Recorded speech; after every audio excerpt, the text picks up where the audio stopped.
श्री छत्रपती शिवाजी महाराज कोयना जलसागरात सध्या एक सुंदर आणि मनमोहक दृश्य पाहायला मिळतंय. कोयना जलाशयाच्या विस्तीर्ण पाणलोट क्षेत्रात फ्लेमिंगो पक्ष्यांचं आगमन झालंय.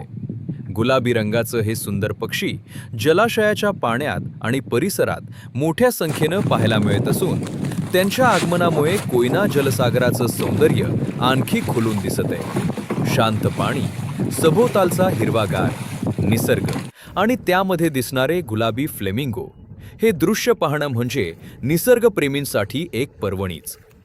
फ्लेमिंगो हे पाणथळ आणि जलाशयांच्या परिसरात आढळणारे आकर्षक पक्षी आहेत. अन्न आणि अनुकूल वातावरणाच्या शोधात हे पक्षी विविध ठिकाणी स्थलांतर करत असतात. आणि आता श्री छत्रपती शिवाजी महाराज कोयना जलसागराच्या परिसरात या पाहुण्या पक्ष्यांचं आगमन झाल्यानं पक्षीप्रेमी आणि पर्यटकांचं लक्ष या भागाकडे वेधलं जाते. मात्र हे पक्षी पाहताना त्यांना कोणताही त्रास होणार नाही याची काळजी घेणं गरजेचं आहे.